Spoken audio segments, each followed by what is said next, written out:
Buongiorno a tutti e campa qui noi 2 ore non CFM oggi ci ne regolemo in montagna, siamo in paese di Walogna e Marie-Droit Marie-Jeanne Altieri Lec chi fa biscotti e dolci dunque in uso paese. RCFM e Campa Qui.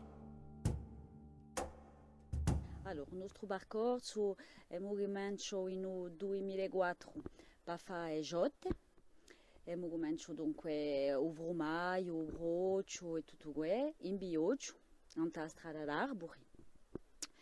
E dopo è un movimento fritte, miacci con il nostro brocio, il nostro vromaio. E così abbiamo cominciato i mercati. E ora mio marito continua a fare Gabre, né a meno, né a di no. Allora, il mio mestiere principale a me è a Bosta, faccio ovatore e così aiuto mio marito a fare il resto. Ho una passione per fare i biscotti di boi che si asciuga. Faccio i biscotti di boi ai 15 anni.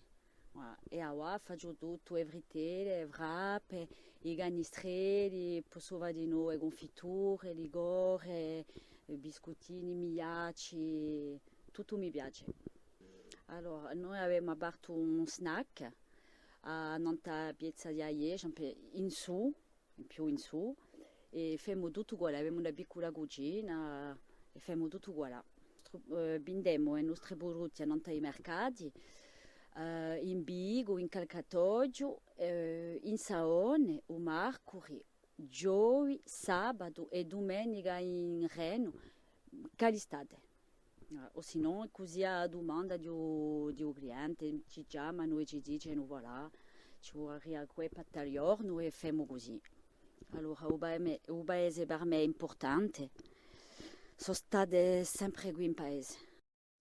Sono andata a scuola in Ajaccio e dopo sono regolata in paese per lavorare qui perché c'è la mia famiglia e la famiglia è importante per me. E domani per compiere e campa qui noi 2 ore ci andremo in Bigo per ridroit un cabraio chi fa di lo la livi di Freddy Albertini chi sarà con noi. A domani dunque per compiere a nostra settimana di campa qui noi 2 ore. RCFM e Campa Qui.